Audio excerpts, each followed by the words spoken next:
Assalamualaikum warahmatullahi wabarakatuh. Salam sejahtera untuk kita semua. Pada kesempatan kali ini berjumpa lagi dengan saya Ibu Fitriani SPD dan kita akan belajar secara online mata pelajaran prakarya kelas 9. Dan materi pembahasan kita kali ini adalah komoditas ikan konsumsi. Adapun kompetensi dasarnya yaitu 3.1. Memahami komoditas ikan konsumsi yang dapat dikembangkan sesuai kebutuhan wilayah setempat. 4.1. Menentukan komoditas ikan konsumsi yang dapat dikembangkan sesuai kebutuhan wilayah setempat. Komoditas ikan konsumsi. Budidaya pembesaran ikan konsumsi dilakukan untuk mendapatkan ikan siap panen atau ukuran yang diinginkan oleh konsumen. Budidaya pembesaran dilakukan untuk memenuhi permintaan ikan konsumsi yang semakin meningkat. Kebutuhan ikan untuk konsumsi berasal dari ikan air tawar, ikan air payau, dan ikan air laut. Pada kesempatan kali ini kita akan membahas ikan air tawar. Yang ikan air tawar yang pertama yaitu ikan mas. Ikan mas merupakan jenis ikan konsumsi yang sangat dikenal hampir di seluruh Indonesia. Penyebaran ikan mas yang begitu luas ke berbagai tempat didukung oleh cara pembudidayaan yang relatif mudah dan sifatnya yang tahan terhadap perubahan kondisi lingkungan. Nama ikan mas mempunyai sebutan berbeda tiap daerahnya. Misalnya, ikan mas tombro, mas-masan untuk daerah Jawa Tengah dan Jawa Timur, ikan rayo atau ikan ameh di daerah Sumatera Barat. Ikan mas berbadan agak memanjang, pipih dan lunak. Ikan ini menyukai habitat perairan yang tidak terlalu dalam dan deras, seperti di pinggiran sungai atau danau. Ikan ini hidup pada ketinggian sampai dengan 600 meter di atas permukaan laut. Pakan ikan mas antara lain tumbuhan air dan binatang rendik. Pakan utamanya tumbuhan yang tumbuh di dasar perairan.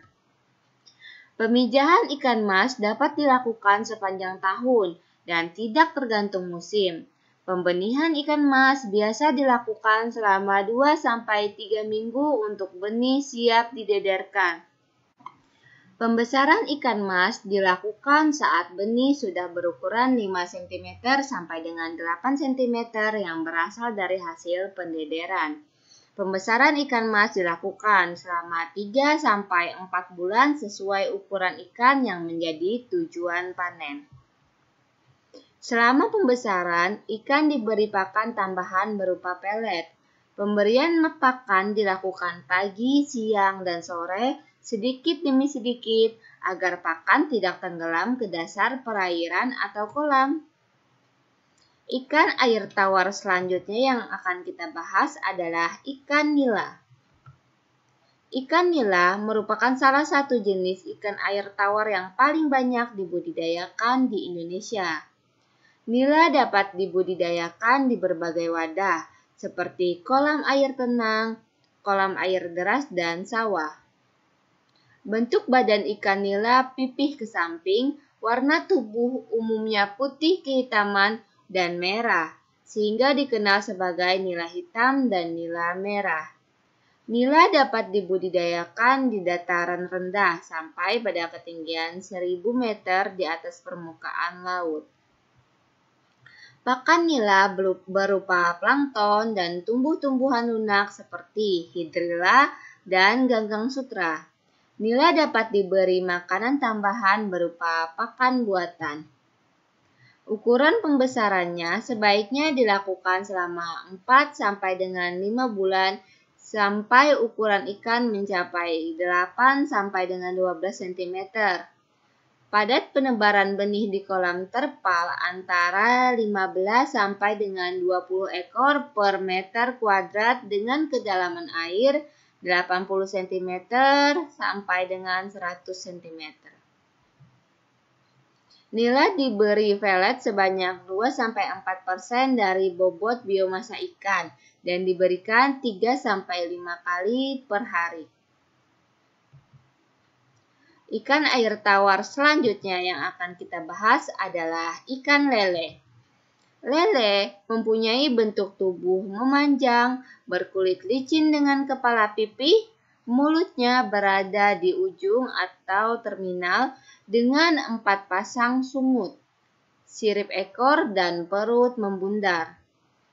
Lele mempunyai senjata yang sangat ampuh, berupa sepasang patil yang berada di sebelah depan sirip. Selain sebagai senjata, patil juga dapat dipergunakan untuk melompat dari kolam atau berjalan di atas tanah. Lele dapat hidup di semua perairan air tawar, di sungai yang airnya tidak terlalu deras seperti danau, waduk, rawa, serta genangan kecil. Lele mempunyai alat pernapasan tambahan yang disebut dengan labirin. Labirin ini terletak di bagian depan rongga insang. Alat ini memungkinkan untuk mengambil oksigen langsung dari udara, sehingga lele dapat tahan hidup di perairan yang airnya mengandung sedikit oksigen. Pakan ikan lele berupa pakan alami dan buatan. Pakan alami seperti cacing, kutu-kutu air, jentik-jentik atau larva, dan juga siput kecil. Lele termasuk jenis karnivora atau istilah lainnya adalah pemakan daging. Pakan buatan yang baik adalah yang banyak mengandung protein hewani. Lele hidup dengan baik di dataran rendah sampai dengan daerah perbukitan yang tidak terlalu tinggi. Pertumbuhan lele agak lambat apabila suhu tempat hidupnya terlalu dingin. Lele dipanen pada umur 3 sampai dengan 4 bulan dengan berat rata-rata 200 gram per ekor. Ikan air tawar selanjutnya adalah ikan patin. Ikan patin termasuk kelompok ikan catfish yang dapat hidup di perairan dengan kandungan oksigen relatif rendah.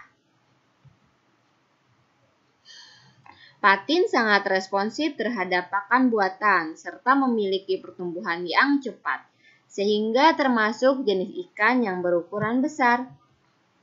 Warna tubuh ikan patin bagian punggung keabu-abuan atau kebiru-biruan dan bagian perut putih keperak-perakan. Ukuran kepala relatif kecil dengan mulut terletak di ujung agak ke bawah. Pada mulut patin terdapat 2 pasang sungut pendek yang berfungsi sebagai peraba. Pada sirip punggung terdapat 1 jari-jari keras yang berubah menjadi patil yang besar dan juga bergerigi. Pada sirip dada juga terdapat 1 jari-jari ikan patin keras yang juga berubah menjadi patil. Patin adalah jenis ikan omnivora atau pemakan segala dan cenderung menjadi karnivora atau pemakan daging. Di alam, patin makan ikan-ikan kecil, cacing, serangga, biji-bijian, tumbuh-tumbuhan, rumput-rumputan, dan udang kecil. Dalam pemeliharaan, patin dapat diberi pakan buatan.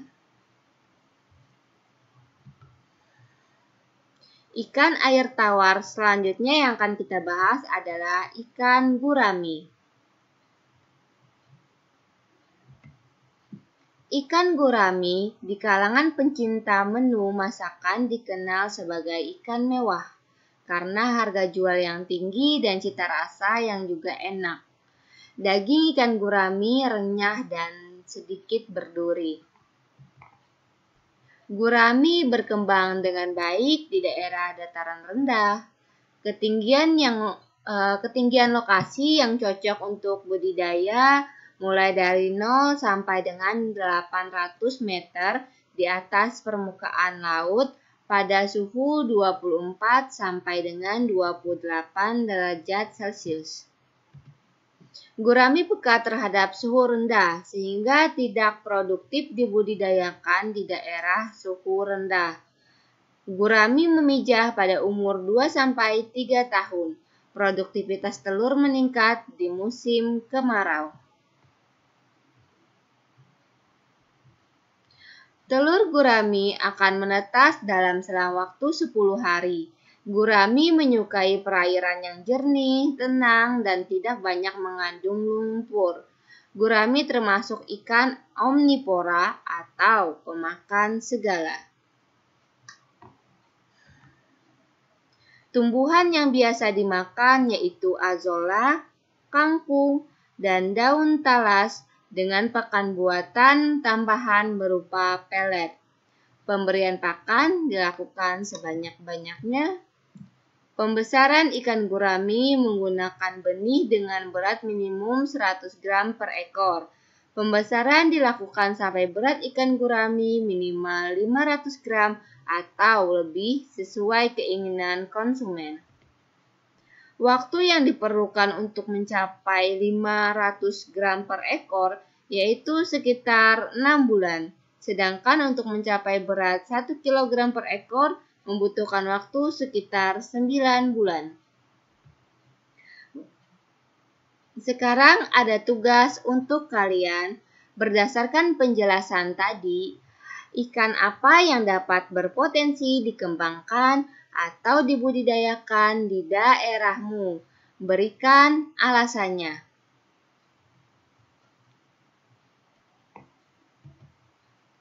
Sekian penjelasan dari Ibu. Ibu ucapkan terima kasih kepada kalian yang telah bersedia menonton video pembelajaran ini sampai selesai. Semoga bermanfaat untuk kalian. Saya akhiri dengan ucapan wassalamualaikum warahmatullahi wabarakatuh. Salam sehat, terus semangat.